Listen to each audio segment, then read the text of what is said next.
बिस्मिल्लाहिर्रहमानिर्रहीम। Express sports page में Mirza Iqbal Baig Express News के नाजरीन को खुशामदीद कहता है। आज से माउंट मौंगानुई में पाकिस्तान और न्यूजीलैंड की क्रिकेट टीमों के दरमियान 2 टेस्ट मैचों पर मुश्तमिल सीरीज़ के पहले टेस्ट मैच का आगाज़ हुआ और पाकिस्तानी बॉलर्स आज जिद्दोजहद में मसरूफ़ नजर आए। 222 रन के स्कोर पर न्यूजीलैंड की 3 विकेटें गिरी थी। आज इस मैच के हवाले से हम बात करेंगे और गुफ्तगू के लिए हमारे साथ वीडियो लिंक पर इंग्लैंड से मौजूद हैं पाकिस्तान के former test allrounder Yasir Arfat, जो क्वालिफाइड क्रिकेट कोच भी हैं और क्रिकेट की तमाम मामलात का बड़ी गहरी निगाह से तज्जिया करते हैं। यासिर से तो हम बात करेंगे और कोशिश करेंगे कि आपकी कुछ टेलीफोन कॉल्स भी अपने प्रोग्राम में शामिल करें।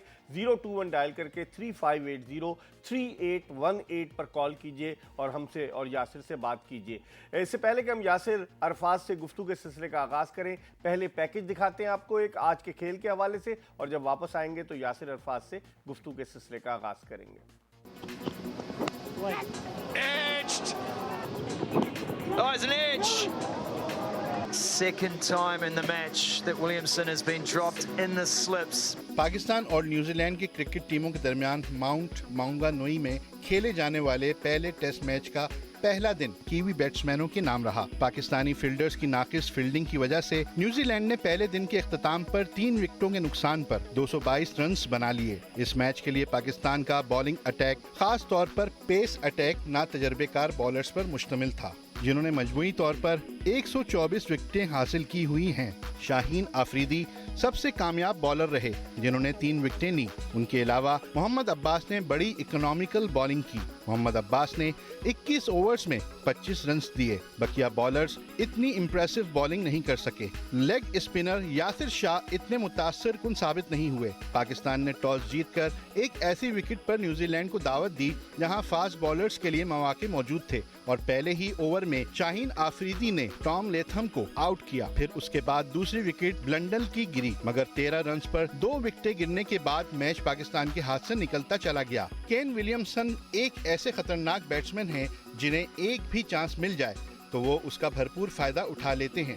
आज उन्होंने यही किया। केन विलियमसन का पहला कैच 18 रन पे ड्रॉप हुआ, फिर 86 रन पर ड्रॉप हुआ। वो 94 रन पर नॉट आउट थे और उनकी इनिंग्स में 8 चौके और 1 छक्का शामिल था। रॉस टेलर ने बड़ी उम्दा बैटिंग करते हुए 70 रन बनाए और उन्होंने केन विलियमसन के साथ तीसरी विकेट की शराकत में 120 रन का इजाफा किया। आज रॉस टेलर न्यूजीलैंड की जानिब से सबसे ज्यादा इंटरनेशनल क्रिकेट मैचेस खेलने वाले खिलाड़ी बन गए। ये उनका 438वां मैच है, जबकि उनसे पहले डैनियल विटोरी 437 और ब्रैडन मैकलम 432 इंटरनेशनल मैचेस खेल चुके हैं, जिनमें टेस्ट, वनडे और T20 शामिल हैं। अब देखते हैं कि कल दूसरे दिन पाकिस्तान केन विलियमसन को आउट कर पाता है और उसके बाद न्यूजीलैंड के बकिया बैट्समैनों को आउट करने की कोशिश करता है। पाकिस्तान की जानिब से शान मसूद और हारिस सोहेल ने स्लिप में विलियमसन के कैच छोड़े, जबकि मोहम्मद अब्बास ने हेनरी निकल्स का कैच ड्रॉप किया। हेनरी निकल्स 42 रन पर नॉट आउट हैं। पाकिस्तान के लिए यकीनन दूसरे दिन का मैच बड़ा अहम है। अगर न्यूजीलैंड की टीम 350 रन से जायद स्कोर बनाने में कामयाब हो गई तो पाकिस्तान के लिए मुश्किलात पैदा हो सकती हैं। जी, पैकेज आपने मुलाहिजा किया। स्ट्रेट अवे हम जाते हैं यासिर अरफात के पास। अस्सलाम वालेकुम यासिर। वालेकुम सलाम। यासिर, आपसे पहले भी हमने डिस्कस किया था जब T20 सीरीज़ हो रही थी, तो अब आप ये बताइए कि कैसे देखते हैं आज जो जिस तरीके की परफॉर्मेंस रही पाकिस्तान की और जो बॉलर्स ने बॉलिंग की। आप देखें शॉर्ट पिच गेंदें नहीं की, अगर देखा जाए आप तो खुद भी फास्ट बॉलर रहे और फिर यॉर्कर्स भी कम कोशिश की यॉर्क करने की। ओवरऑल आप पाकिस्तान की बॉलिंग को किस निगाह से देखते हैं यासिर? देखिए, मैं टेस्ट पे बात करने से पहले मैं सबसे पहले आपको मुबारकबाद दूं। आज आपका मेरे ख्याल से सालगिरह है और आपको सालगिरह की मुबारक हो। बहुत बहुत अच्छा, शुक्रिया, बहुत बहुत शुक्रिया। उसके बाद ये मैच की बात इस तरह करते हैं कि देखिए बड़ा अच्छा टॉस पाकिस्तान ने जीता और सीमिंग ट्रैक बड़ी अच्छी नजर आ रही थी, उस पर घास भी था, फ्रेश पिच भी थी और जिस तरह का स्टार्ट पाकिस्तान के बॉलर्स ने, शाहीन ने स्पेशली किया कि 13 रन पे उनकी 2 विकेटें गिर गई। मगर उसके बाद अगर आप देखें तो वो जो एक्सपेक्टेशन थी, जिस तरह की बॉलिंग स्टार्ट की थी उस तरह उन्होंने फिनिश नहीं किया। एक अच्छी पार्टनरशिप लगी, 120 रन की पार्टनरशिप लगी रॉस टेलर की और केन विलियमसन की। उसके बाद फिर एक और पार्टनरशिप जो भी जारी है, चल रही है, कि जो मुझे लग रहा है कि का पाकिस्तान को काफी मुश्किलात हो सकती है, क्योंकि दोनों बैट्समैन बड़े सेट खेल रहे हैं। और पाकिस्तान की अगर आप बॉलिंग देखें, हम लोग हमेशा बात करते हैं कि बड़ी बैटरी ऑफ फास्ट बॉलर्स हमारे पास हैं, मगर आप अगर हमारे बॉलर्स की अगर आप पेस देख लें इस मैच में, तो हार्डली किसी ने 140 से ऊपर किसी ने टच, शाहीन ने थोड़ी बॉलिंग की है, अदरवाइज अब्बास को आप देख लें मिलिट्री मीडियम बॉलिंग कर रहे हैं, उससे थोड़ी बहुत उनको मूवमेंट मिल रही है। मगर आपने अगर कोई क्रिएट करना है, कोई विकेट लेनी है, स्पेशली न्यूजीलैंड के बैट्समैनों जिनकी टेक्निक बहुत अच्छी है, अपने कंडीशन में अच्छा खेलते हैं, तो आपको ऑब्वियसली लाइन एंड लेंथ के साथ आपको पेस भी चाहिए। फिर नसीम की हमने अगेन देखो वही हमने गलती की कि जो हम गलती करते आ रहे हैं कि एक नसीम शाह ऐसे बॉलर हैं कि जिन्होंने अभी तक 15 फर्स्ट क्लास मैच खेले और 15 में से उनके 8 टेस्ट मैचेस, आप अंदाजा लगाएं, गलती पे गलती करते हैं हम लोग, अपनी गलतियों से सीखते नहीं हैं। तो ये चीज हमें देखें, इस चीज को बेहतर करना पड़ेगा। हमें शॉर्ट फिक्सेस और शॉर्ट टर्म जो प्लान्स होते हैं इनको साइड पे रखकर हमें लॉन्ग टर्म की प्लानिंग करनी चाहिए। और हमारे जो डोमेस्टिक के परफॉर्मर है फास्ट बॉलर, आपने देखा होगा कि अब ज्यादा पीछे ना जाएं, आप 5-10 साल पहले जाएं, मेरी एग्जांपल अगर आप ले लें, मैंने देखे 100 फर्स्ट क्लास मैचेस के बाद टेस्ट मैच मुझे डेब्यू मिला, 600 विकेटें। ताबिश को देख लें, ताबिश को अभी तक चांस नहीं मिला, उनकी 600 विकेटें होने वाली हैं। नजफ शाह एक फास्ट बॉलर होते थे जिनके 580 उनकी विकेटें थी, उनको एक मैच मिला। सदफ हुसैन को देख लें, तो हम लोग ये देखें क्रेडिट लेने के चक्कर में हम लोग जल्दी फास्ट ट्रैक कर देते हैं अपने फास्ट बॉलर को, जिसका खमियाजा हमने इंग्लैंड में देखा, हमने ऑस्ट्रेलिया में देखा और इस मैच में हम देख रहे हैं। अच्छा, एक और चीज़ यासिर, अगर कंपैरिजन करें न्यूजीलैंड का जो पेस अटैक है जिसमें ट्रेंट बोल्ट है, उसके अलावा नील वैगनर है और टिम साउदी हैं, उनकी मजमूई विकेटों की तादाद 780 है। उसके बरक्स पाकिस्तान का जो 4 रुकनी पेस अटैक है जिसमें शाहीन आफरीदी, मोहम्मद अब्बास, उसके अलावा फ़हीम अशरफ और नसीम शाह शामिल हैं, इनकी मजमूई विकेटों की तादाद 124 है। और फिर उसके बाद यासिर शाह आ जाते हैं जिन्होंने 244 विकेटें ली हैं। तो आप कंपैरिजन करें, कहाँ 780 विकेटें लेने वाला 3 रुकनी पेस अटैक, और कहाँ उन्होंने तो कायल जेमिसन को तो मैं इसमें शामिल ही नहीं कर रहा, और कहाँ 4 रुकनी पेस अटैक 124 विकेटें। तो ये फर्क वाज़े नजर नहीं आ रहा है यासिर यहाँ पर? देखिए, अगर ये कोई नॉन क्रिकेटर्स ये चीजें डिसीजन इस तरह के कर रहे होते तो बंदा एक्सेप्ट कर सकता है कि यार इनको इनका मालूम नहीं है। देखिए, आप खुद स्टैट्स बता रहे हैं, मुझे एज अ यहाँ बैठा हूँ, मुझे पता है कि ये गलती हो रही है। तो जो लोग वहां पे बैठे हुए हैं, इतने बड़े बड़े नाम हैं, एक्सपीरियंसेस हैं उनके, वो चीज इस चीज को क्यों नहीं रेक्टिफाई कर रहे, और जो गलती पे गलती कर रहे हैं इसको ठीक क्यों नहीं कर रहे? जितना जल्दी से वो जल्दी इस चीज को ठीक कर लेंगे। हमें बैक टू बुक्स जाना पड़ेगा, बैक टू सिस्टम जाना पड़ेगा। वो ये होता है कि आप अपने डोमेस्टिक परफॉर्मर्स को पिक करते हैं, टीम में लेके आते हैं, उनको खिलाते हैं। अब ये शॉर्ट टर्म जो आप जिस तरह देखें ना, क्विक फिक्स कर देते हैं आप, अपने क्रेडिट के चक्कर में लड़कों को ले आते हैं और इतनी जल्दी आप उनको टेस्ट कैप दे देते हैं या वनडे कैप दे देते हैं, ये इसका हल नहीं है। सही, बिल्कुल सही। यहाँ लिख रहे हैं कि न्यूजीलैंड पेस अटैक के सामने पाकिस्तानी पेस अटैक बेबस नहीं है, ना तजुर्बाकार है पाकिस्तान का पेस अटैक, बेबस कहाँ से हो गया? अच्छा यासिर, ये बताएं आप कि जिस तरीके से आज हमने फील्डिंग की, इस पर भी हम बात करेंगे कि फील्डिंग कोच आपने रखे हुए हैं, फील्डिंग का स्टैंडर्ड आपने देखा। केन विलियमसन जैसा बैट्समैन अगर उसका एक कैच भी ड्रॉप होगा तो वो मुश्किल डाल सकता है। पिछले से पिछले टेस्ट मैच में वेस्ट इंडीज़ के खिलाफ जो खेला, 251 रन उससे बनाए, आज उसका 18 रन पे कैच छूटा, फिर 94 रन पे छूटा। तो आप नहीं समझते फील्डिंग का मयार हमारी इतना अच्छा नहीं है? देखिए, जो डिसीजन हम करते हैं और उसका ये देखिए नजर आता है हमें, इंटरनेशनल क्रिकेट में ये चीजें नजर आ जाती हैं। जितनी आप इन्वेस्टमेंट करते हैं किसी चीज में, आप देखें जब मिकी आर्थर कोच थे और या उसके साथ रे जेनिंग्स फील्डिंग कोच थे, तो आपको याद होगा, आपने चैंपियंस ट्रॉफी कवर की थी, आप वहां पे गए थे, तो पाकिस्तान की टीम कितनी बैलेंस और अच्छी एनर्जेटिक लगती थी। वो इस वजह से कि आपके पास एक क्वालिफाइड, एक एक्सपीरियंस फील्डिंग कोच थे वहां पे, जिसकी वजह से आपको डिफरेंस नजर आता था। हमने वहां पे गलती की, उन लोगों को सैक कर दिया, उन लोगों को निकाल दिया, नए लोग ले आए। आपने ये नहीं देखा वो कॉम्पिटेंट है, वो किस लेवल के हैं, उन्होंने एक्सपीरियंस उनको है वर्ल्ड लेवल का, आपने उनको जॉब्स दे दी। अब वो ये रिजल्ट जो आपको नजर आ रही है आपकी डिसीजंस का ही, आपको ये चीजें सामने आ रही है। सही। यासिर, आपसे हमारी गुफ्तगू का सिलसिला जारी रहेगा। इस वक्त हम एक ब्रेक की तरफ बढ़ रहे हैं और जब ब्रेक के बाद वापस आएंगे तो पाकिस्तान के former test allrounder Yasir Arafat England से वीडियो लिंक पर हमारे साथ मौजूद हैं। इनसे गुफ्तगू के सिलसिले को मजीद आगे की तरफ बढ़ाएंगे, कहीं जाएगा नहीं। Stay tune to Express news.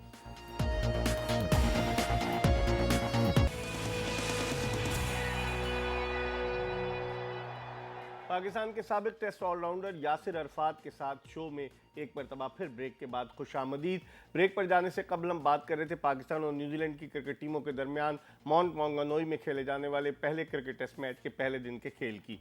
Yasir, अगर हम देखें इस टेस्ट मैच को देखें, पाकिस्तान का जो अटैक है, फ़हीम अशरफ वो तो कहते हैं कि T20 के और वो वनडे के स्पेशलिस्ट हैं, 4 टेस्ट मैचेस खेले, 11 विकेटें उन्होंने ली हैं, 2017 से खेल रहे हैं। वो उनको टेस्ट मैच खिलाने का आपको समझ में आता है कि फ़हीम अशरफ, जबकि वहाँ पर सुहेल खान भी मौजूद थे, आपकी क्या राय है इस हवाले से? देखिए फ़हीम का तो मैं ये कहूँगा कि फ़हीम को एज़ अ ऑलराउंडर ऑप्शन उन्होंने रखा हुआ है, क्योंकि वो सीम करते हैं, हिट करते हैं। मगर नसीम शाह की एक ऐसी ऑप्शन थी कि आप नसीम शाह की ऐसी स्पॉट थी जिस पे आप सोहेल खान को बिल्कुल आप ट्राई कर सकते थे, क्योंकि आपने सोहेल खान को रखा हुआ है तो किस लिए रखा हुआ है? वो जो क्या कहते हैं, इंग्लैंड के टूर पे भी आपने उनको अनपैक्ड ले गए इंग्लैंड से बगैर खिलाए, यहाँ पे भी आप उनको अनपैक्ड खोलेंगे नहीं तो पता कैसे चलेगा कि किस क्या क्वालिटी है, कितनी उनमें बॉलिंग है, कितने उनमें साल रह गए क्रिकेट के। तो उनको एटलीस्ट इस मैच पे ट्राई किया जा सकता था। नसीम शाह की आपने अगेन गलती की, मैंने जैसे पहले कहा, तो आप यहाँ सोहेल खान को ट्राई कर सकते हैं। हाँ, 4 नो बॉल्स किए नसीम शाह ने भी, तो ओवर्स भी उन्होंने कम किए, लेकिन बिल्कुल वो इरेटिक थे। कभी वो आउटसाइड ऑफ स्टंप गेंद कर रहे थे, कभी वो ओवर पिच गेंद कर रहे थे। आप नहीं समझते कि अभी उनको मजीद पॉलिश होने की ज़रूरत है? बहुत जल्दी हम कह के, और उनका पेस भी जिस तरह आपने शुरू में कहा 135, 37, 140 से ज़्यादा तो था ही नहीं किसी का पेस। देखें, वो आजकल के हमारे जो क्रिटिक हैं, जो एक्सपर्ट्स टीवी पे बैठते हैं, वो 2 बातें कहते हैं मुझे बिल्कुल ही अजीब लगती है। वो एक तो वर्ड है जो कहते हैं लंबी रेस का घोड़ा, और दूसरी वो कहते हैं कि जी रिमेंबर द नेम। तो ये 2 लफ्ज जो हमारे जो एक्सपर्ट यूज करते हैं, मुझे इससे इतनी कोफ्त होती है कि आप किसी को मतलब ये आप प्लेयर के साथ ज्यादती करते हैं। नसीम शाह की प्राइम एग्जांपल है, अब्दुल्ला शफी की एग्जांपल है। इस तरह के आप इवन मैं कहूंगा हैदर अली को भी आपने जल्दी आप ले आए 1-2 इनिंग्सों की परफॉर्मेंस पे, अब उनकी फॉल्ट्स अब नजर आना शुरू हो गई हैं। तो ये प्लेयर्स के साथ हम ज्यादती कर रहे हैं। मैंने अगेन कहूंगा, या अगर नॉन क्रिकेटर ये डिसीजंस कर रहे होते तो ठीक था, क्रिकेटर्स अगर ये डिसीजन कर रहे हैं तो बड़ा ही अफसोस की बात है।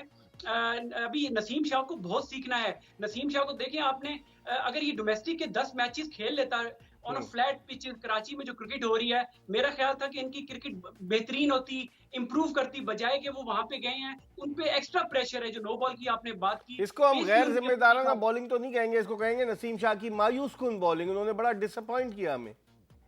जी बिल्कुल डिसअपॉइंट किया। और ये देखें, अगेन मैं प्लेयर को नहीं कसूरवार ठहराऊंगा, ये मैनेजमेंट का कसूर है कि प्लेयर के साथ आप ज्यादती करें। प्लेयर को आप डोमेस्टिक खेलने दें, उसको वहां पे लंबी बॉलिंग, उसको उसके मसल डेवलप होने दें, उसको स्किल्स आने दें। देखिए 5 विकेट अपने होम सीरीज में बांग्लादेश के खिलाफ हैट्रिक कर ली या आपने परफॉर्मेंस दे दी, ये नहीं काउंट होती। आपकी जो परफॉर्मेंस काउंट होती है बड़ी टीम के खिलाफ, बड़ी स्टेज पे, तो उसके लिए आपको उस काबिल होना चाहिए, आपकी स्किल लेवल उतने अच्छे होने चाहिए। लेकिन यासिर, अगर हम बांग्लादेश को हरा देते हैं, श्रीलंका को हरा देते हैं, खुशी के शादियाने बचाते हैं, हम जिम्बाब्वे को हरा देते हैं, जब भी हम मुल्क से बाहर जाते हैं, चाहे इंग्लैंड हो, ऑस्ट्रेलिया हो, न्यूजीलैंड हो, तब हमारे हाथ पांव फूल जाते हैं, तब हम एक्सपोज हो जाते हैं। तो आप नहीं समझते कि ऐसी हिकमत अमली होनी चाहिए कि जब हम बड़ी टीमों की, जिस तरह आपने बात की, उनके खिलाफ खेलें, तो फिर हमारे खिलाड़ियों में भी इतना पोटेंशियल हो कि वो कम्पीट कर सकें? देखिए, ये मैं वो डिसीजंस की बात करता है, एक डिसीजन और भी है जो डोमेस्टिक क्रिकेट की अगर थोड़ी बात आप कर लें कि लड़कों को जो एक्सपोजर मिलता है। आपने देखे सारे मैच जो फर्स्ट क्लास के हैं आपने फ्लैट पिचेस पे करा दिए, कराची में करा दिए। देखिए थोड़ी प्लानिंग करनी पड़ती है। ऑल्दो आपको पता है कि पंजाब में फॉग का इशू इस टाइम होता है, मगर आप ये थोड़ा प्लान अच्छे तरीके से कर सकते थे कि आप 5-5 मैचेस जो टीमों ने खेलने थे वो पहले हाफ में कर देते। आपने जो अगला हाफ होता वो बीच में एक वनडे करा के कराची में, तो आफ्टर न्यू ईयर जनवरी फरवरी में आपने बाकी मैचेस आप पंजाब साइड पे करा देते, क्योंकि कंडीशन डिफरेंट है। पिंडी इस्लामाबाद में जब लाहौर में जब प्लेयर खेलते हैं या बॉलर्स खेलते हैं या बैट्समैन खेलते हैं, तो वहां पे उनकी टेक्निक, वो जो आप कहते हैं ना कंडीशंस न्यूजीलैंड या इंग्लैंड की, वो वहां पे आपको फील आता है। आपने सिर्फ पीएसएल को कवर करने के लिए आपने सारा क्रिकेट जो है वो दिसंबर से पहले ही खत्म करवा दी फर्स्ट क्लास, ताकि हमारा पीएसएल का जो है मार्च अप्रैल में जो है हमारा ये फरवरी मार्च में हमारा पीएसएल डिस्टर्ब ना हो। जो ये बहुत बड़ा ये गलत डिसीजन किया है हमारे डोमेस्टिक क्रिकेट जो भी चला रहे हैं। अच्छा, लेकिन यासिर, अगर नसीम शाह का मोहम्मद हसनैन के साथ कंपैरिजन करें, हसनैन ज़्यादा तेज़ है नसीम शाह से, और उनको सिर्फ इन्होंने T20 तक महदूद कर रखा है, वर्ल्ड कप में भी उनको नहीं खिलाया। आप नहीं समझते कि एक नौजवान बॉलर को आप कैरी कर रहे हैं? मूसा खान को खिला दिया क्योंकि वो मिसबाह उल हक के जो है इस्लामाबाद यूनाइटेड से खेलते थे, उनको टेस्ट डेब्यू ऑस्ट्रेलिया में आपको याद होगा इस साल के अवाइल में कराया, फिर उसके बाद उन्हें नहीं खिलाया। तो आप नहीं समझते कि हसनैन का, अगर आपको पेस, एक्सप्रेस पेस चाहिए, तो हसनैन का ऑप्शन इस्तेमाल किया जा सकता था? मिर्जा भाई, मैं समझता हूँ कि हसनैन के लिए भी थोड़ा जल्दी है लॉन्गर फॉर्मेट के लिए। अभी अगर उन्होंने टेस्ट क्रिकेट उनको खिलानी है या उन्होंने खेलनी है, उनको भी फर्स्ट क्लास 4 डे क्रिकेट ज्यादा खेलनी चाहिए। ठीक है 4 डे क्रिकेट आप ठीक है आपने 4 ओवर करने होते हैं, आपने स्पीड पे ये जो भी आपके स्किल्स हैं वो आप ठीक है वहां चलती रहती हैं, मगर 4 डे क्रिकेट में या टेस्ट क्रिकेट में आप एक्सपोज हो जाते हैं। हमने देखा इंग्लैंड में देखा अपने बॉलर्स जो आप यंगस्टर्स की बात करते हैं, यहाँ पे सही। भी हमने देखा, आपने शुरू में बात की कि बाउंसर्स नहीं किए, यॉर्कर नहीं किए, तो वो चीज हमें इनएक्सपीरियंस लड़कों का नजर आया। बिल्कुल ठीक। आखिरी सवाल यासिर, आपसे फिर हम इजाज़त चाहेंगे कि आप क्या देखते हैं अगर न्यूजीलैंड की टीम कल जो है 350 या उससे ज़्यादा रन बनाने में कामयाब हो गई, जो पिच आपने देखी होगी, आप समझते हैं कि पाकिस्तानी बैट्समैनों के लिए मुश्किलात पैदा हो सकती हैं? जी देखें जी, जो सिचुएशन अभी न्यूजीलैंड की है, बड़े ही स्ट्रॉन्ग पोजीशन उनकी, जो दो सेट बैट्समैन खेल रहे हैं, उसके बाद उनके पास इनके पास वो बीजे बॉटलिंग एक अच्छे प्लेयर हैं, सेंटनर है, सेंटनर ने सेंचुरी बनाई थी गुज़िश्ता साल इसी मैदान पर इंग्लैंड के तो खिलाफ। इनके पास अभी भी ऑप्शन है कि वो 400 स्कोर करें, और जब 400 स्कोर वो कर लेंगे तो आप समझें कि पाकिस्तान के लिए बड़ा मुश्किल हो जाएगा कि फॉलो ऑन, क्योंकि जो गिवन कंडीशंस है, जो पिच का बिहेवियर था शुरू में विद न्यू बॉल और एक्सपीरियंस, जिस तरह आपने बात की कि इनकी जो एक्सपीरियंस है 10-10 साल से ये लोग टेस्ट क्रिकेट खेल रहे हैं और बड़े ही एक्सपीरियंस बॉलर हैं, तो जिस तरह की बॉलिंग उन्होंने टेस्ट क्रिकेट में करते हैं, वेस्ट इंडीज के खिलाफ की है, तो मुझे मुश्किल लग रहा है अगर 400 ये लोग कर लेते हैं तो पाकिस्तान तो फॉलो ऑन बचाने के लिए उनको मुश्किल हो जाएगा। बहुत बहुत शुक्रिया यासिर अरफात, पाकिस्तान के फॉर्मर टेस्ट ऑलराउंडर, हमारे साथ इंग्लैंड से मौजूद थे स्काइप पर। इस वक्त हम एक ब्रेक की तरफ बढ़ रहे हैं, जब ब्रेक के बाद वापस आएंगे तो मज़ीद बात करेंगे पाकिस्तान न्यूजीलैंड टेस्ट मैच के हवाले से, आपकी टेलीफोन कॉल्स भी लेंगे और कोशिश करेंगे कि किसी सहाफ़ी को भी ऑनलाइन लिया जाए ताकि उनकी राय भी सुनवाई जाए। ब्रेक के बाद दोबारा आपकी खिदमत में हाजिर होंगे।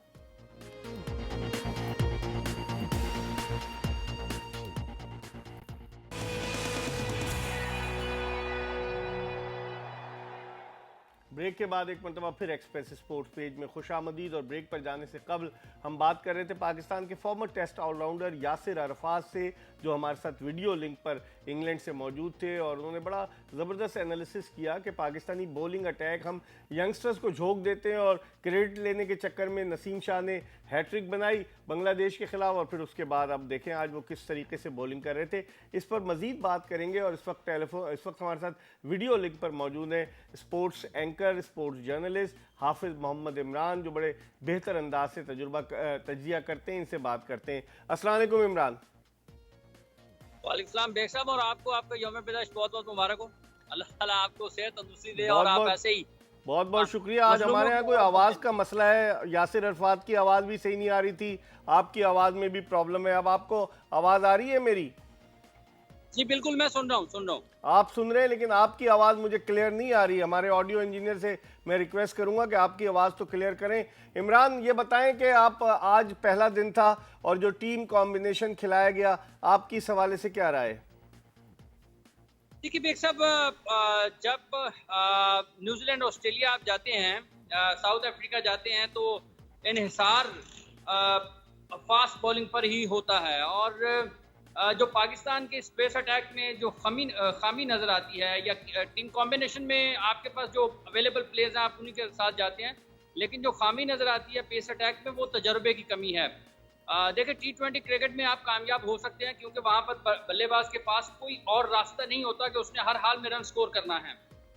थोड़ा सा मार्जिन मिलता है जब वो वनडे क्रिकेट में आता है, उसको स्टे करने का मौका मिलता है, क्रीज पर अपना वक्त गुजारने का मौका मिलता है, लेकिन जहां पर आप टेस्ट क्रिकेट पे आते हैं वहां पर असल में आपकी सलाहियतों का इम्तिहान होता है, आपकी आसाब कितने मजबूत हैं, आप कितनी जल्दी खेल के जो मैच है उसको आप पढ़ सकते हैं, कितनी जल्दी आप पढ़ सकते हैं। तो ये सब चीज़ों का इम्तिहान होता है टेस्ट मैच क्रिकेट में। तो बॉलर्स के लिए बहुत ज़्यादा मुश्किल होती है कि उन्होंने अपनी एबिलिटी के ऊपर, जो उसकी विकेट टेकिंग एबिलिटी है या जो उसकी विकेट लेने की सलाहियत है, वो अगर होगी, और टॉप क्रिकेटर्स को जब आप मुसलसल आउट अच्छी बॉलिंग नहीं करेंगे तो आपको विकेट्स नहीं मिलेंगे। इस तजर्बे की कमी है यहाँ पर। और जिस तरह से आप देखें कि हम ये नहीं कह सकते हैं कि बहुत ज़्यादा दबाव भी नहीं नौजवानों पर डालना चाहिए, उन पर जो इब्तदाई उनके अंदर सलाहियत है वो तो मौजूद है क्रिकेट खेलने की, बॉलिंग करने की, लेकिन जहाँ तक ताल्लुक है ना कि आपका तसलसल के साथ परफॉर्म करने की, वहाँ पर खामी ज़रूर है।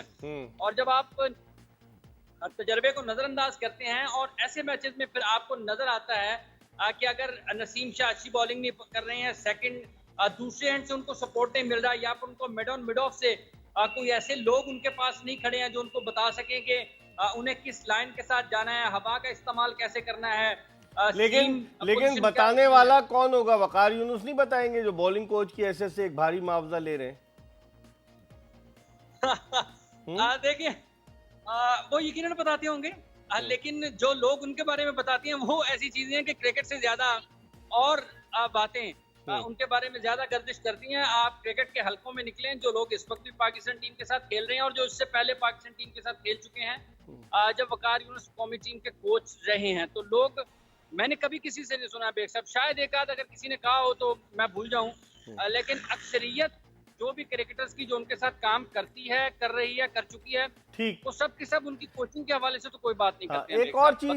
एक और चीज इमरान कता कलामी होती है, मजीद खान क्या फील्डिंग कोच लगे हुए हैं? आप तो ज्यादा बेहतर जानते होंगे पाकिस्तानी क्रिकेट टीम के। तो सवाल तो आइएगा, आपने यूनुस खान किसका नाम लिया है? मजीद खान की बात कर रहा हूँ, मजीद खान भी एक साथ हैं। एक तो बहुत बड़ी बारात लेकर गए हुए ना हम लोग, तो वो फील्डिंग कोच है। देखें, बिल्कुल बिल्कुल बिल्कुल फील्डिंग कोच की ही जिम्मेदारियां उनके पास नजर आती हैं।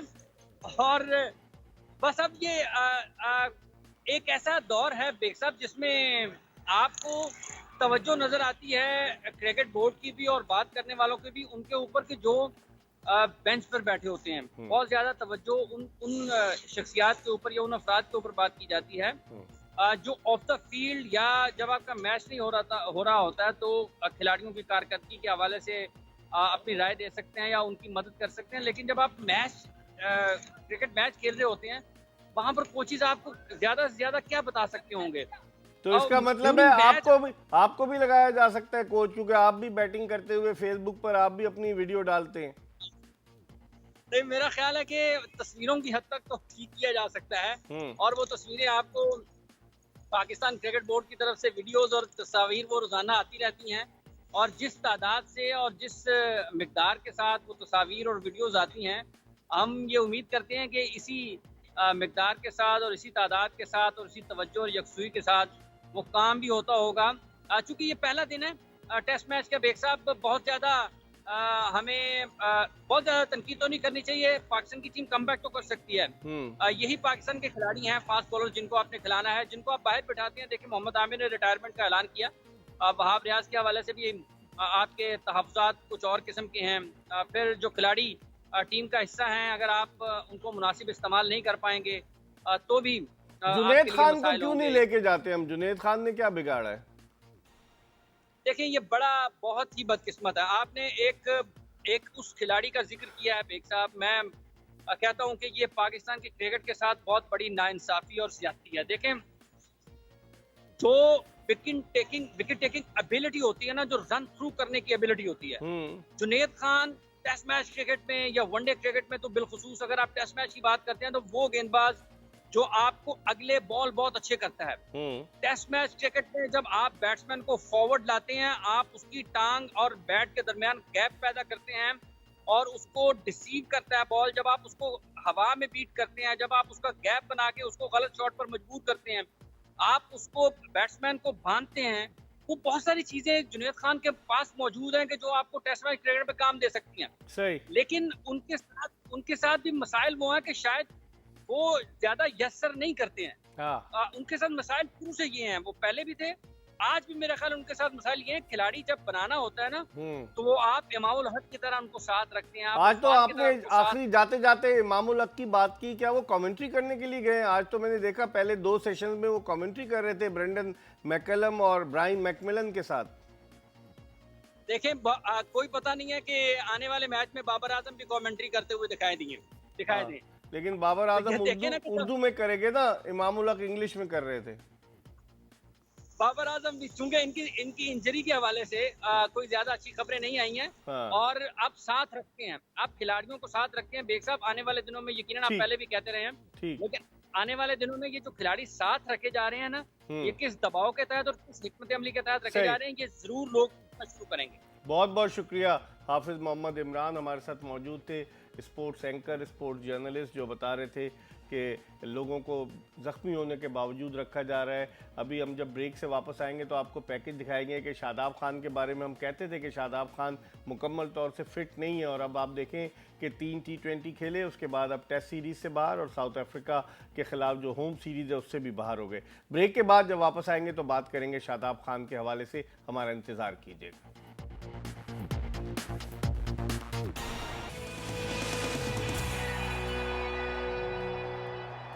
Welcome back after the break. आप देख रहे हैं एक्सप्रेस स्पोर्ट्स पेज, और आखिरी ब्रेक के बाद हम आपको खुशामदीद कहते हैं।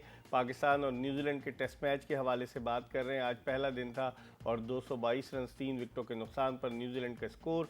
केन विलियमसन जो है वो वाज़े फ़र्क साबित हुए हैं और अब तक वो 94 रन पर नॉट आउट ने, जबकि रॉस टेलर ने आज बड़ी उम्दा बैटिंग का मुजाहरा किया। जब वो बैटिंग के लिए आए थे खासा दबाव था उन पर, आज उन्होंने 70 रन की उम्दा इनिंग्स खेली। और ख़ास बात यह है कि रॉस टेलर आज न्यूजीलैंड की जानिब से सबसे ज़्यादा इंटरनेशनल मैचेस खेलने वाले खिलाड़ी बन गए, जिसमें टेस्ट, वनडे और T20 शामिल है। आज उनका 438वां मैच था और उन्होंने रिकॉर्ड तोड़ा न्यूजीलैंड के साबिक कप्तान डैनियल विटोरी का, जिन्होंने मजमूई तौर पर 437 इंटरनेशनल मैचेस न्यूजीलैंड की जानिब से खेले, और साबिक कप्तान ब्रेंडन मैकलम, उन्होंने 432 इंटरनेशनल मैचेस खेले। वो दोनों रिटायर हो चुके हैं और रॉस टेलर ने आज बड़ी उम्दा बैटिंग का मुजाहरा किया। उनके 70 रन और फिर उनकी जो 120 रन की पार्टनरशिप थी कप्तान केन विलियमसन के साथ, दो तजुर्बाकार खिलाड़ी, ये वही रॉस टेलर हैं जिन्हें T20 सीरीज़ के लिए कीवी टीम से ड्रॉप कर दिया गया था। टेस्ट मैच में आज उन्होंने बड़ी उम्दा बैटिंग का मुजाहरा किया। इस हवाले से हम बात करते हैं। हमारे साथ पाकिस्तान के former test off spinner Tauseef Ahmed इस वक्त मौजूद हैं, इनसे बात करते हैं। अस्सलाम वालेकुम तौसीफ अहमद साहब। जी वालेकुम इकबाल। तौसीफ भाई, कैसे देखते हैं, आप तो न्यूजीलैंड का दौरा कर चुके हैं। मैं स्पिन की बात करूं कि यासिर शाह, आपको लग रहा था कि कुछ पेनिट्रेशन नजर आ रही थी, हमें तो नजर नहीं आई। आप किस तरह से देखते हैं यासिर शाह की बॉलिंग को? जी हाँ, देखने में बिल्कुल ये था कि वाकई नजर नहीं आ रहा था कुछ, और लेकिन एक चीज बड़ी हम चले पहला दिन था, बट आई थिंक मेरी नजर में लेग स्पिनर का जो है वो टर्न जरूर होता है, और जाहिर है थोड़ी नमी भी होगी, पहला दिन था, तो बज़ाहिर मुझे कुछ भी ऐसी चीज नजर नहीं आई जिससे कि उनको कोई परेशानी हो। वैसे भी उनकी गुगली तो इतनी अच्छी होती नहीं है, लेकिन जो एक नाम जिस तरह है उस तरह दिखाई नहीं दिया ऐसा। मे भी लोग मुझसे यही बात कर रहे हैं 4th इनिंग। मैंने कहा 4th इनिंग तो बहुत देर हो जाती है, 4th इनिंग तो देखना बड़ा मुश्किल होता है, और अभी तो है। बहरहाल वो जो एक यासर नजर आते थे कहीं पे, वो चीज उनमें इस वक्त मुझे नजर नहीं आई। आई होप कि सुबह आन के जाहिर फास्ट बॉलर करेंगे, और वो उनकी परफॉर्मेंसेस तो बहुत अच्छी हैं, बट वो तो पास्ट में सारी कुछ चली जाती है। लेकिन तौसीफ भाई, अगर देखा जाए 244 टेस्ट विकेटें यासिर शाह ले चुके हैं, ज्यादातर विकेटें उन्होंने एशियन विकेट्स पर हासिल की हैं। तो आप नहीं समझते कि जब वो बाहर जाते हैं तो थोड़ा सा उनके लिए मुश्किल होता है, या आप समझते हैं कि बाहर की पिचेस उनके लिए इतनी सूटेबल नहीं है जिसकी वजह से वो पेनिट्रेट नहीं कर पाते? देखिए, हमारे माजी में अब्दुल कादिर का जाहिर है आपको पता होगा, वो जाके मेरे ख्याल है इन जगहों पे भी जो है अपना रॉब दिखाते थे, ऐसी बात नहीं थी। लेकिन मुझे ऐसा फील होता है कि जैसे ही बॉलिंग करने आते हैं, अगर उन्हें 1, 2, 3 चौके लग जाते हैं तो उसके बाद कप्तान भी साथ और वो खुद भी जो है डिफेंस हो जाते हैं। इसलिए कि पिछला हमने एक टेस्ट मैच जो हम इंग्लैंड से मतलब हार के बैठे थे, वहाँ किसी भी हाल में जो है हमें वो हारना नहीं चाहिए था, और उसमें की जो थे वो यासर थे। लेकिन वहां भी जो है कुछ नजर नहीं आया ऐसा कि यासर में कोई चीज ऐसी है। अब ये कहें कि कप्तान अटैक, तो वो बॉलर का तो खुद की भी वो होती है ना कि प्रेशर डाले और वो कप्तान से कहे कि मुझे यहाँ लेना है फील्डर, तो वहां भी कुछ हमें नजर नहीं आया। वहां से ऐसा लगा हमें कि जो थोड़ा सा या तो वो खुद घबरा रहे हैं, लेकिन घबराने वाली बात बज़ाहिर नहीं है। लेकिन फिल वक्त तो इस वक्त जो मैं देख रहा हूँ सिचुएशन, सुबह मैंने देखा है सारा मैच, तो ऐसा कुछ नहीं आया जिससे कि न्यूजीलैंड वाले तौसीफ भाई, आप लाइन पे रहिएगा, पहले हम आपको एक पैकेज दिखा देते हैं कि शादाब खान जो है वो सीरीज से आउट हो गए, और उसके बाद जाते जाते तौसीफ अहमद की राय जरूर मालूम करेंगे।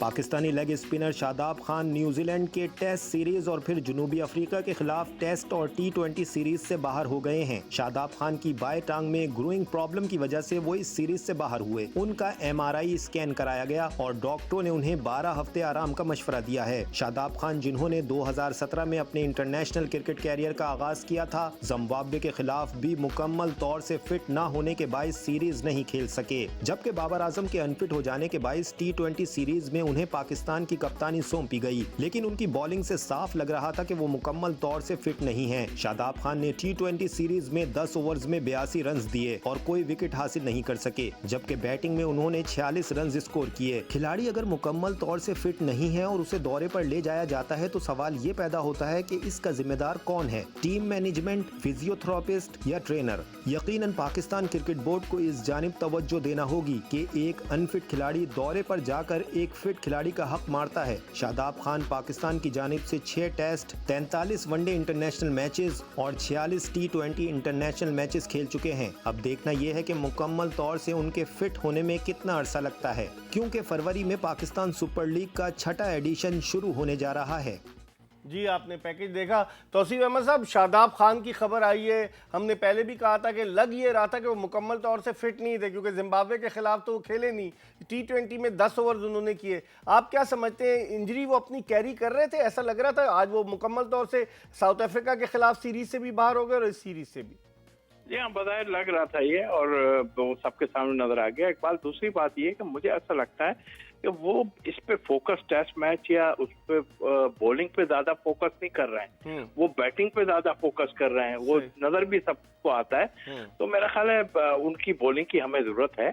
ठीक है, बैटिंग भी कर लेते हैं, वो अच्छी बात है, लेकिन हमें उनकी बॉलिंग की जरूरत है। इन जगहों पे हम जाएंगे तो हमें एक स्पिनर खिलाना पड़ेगा, दो स्पिनर नहीं खेलेंगे। सही, बहुत बहुत शुक्रिया। बहुत बहुत शुक्रिया तौसीफ अहमद साहब हमारे साथ मौजूद थे, पाकिस्तान के साबिक टेस्ट ऑफ स्पिनर। इसके साथ ही आज की ये एपिसोड अपने इख्तिताम को पहुंची। इंशाअल्लाह अगर जिंदगी ने वफा की तो कल फिर आपकी खिदमत में हाजिर होंगे। उस वक्त तक के लिए इजाजत दीजिए। अल्लाह हाफिज।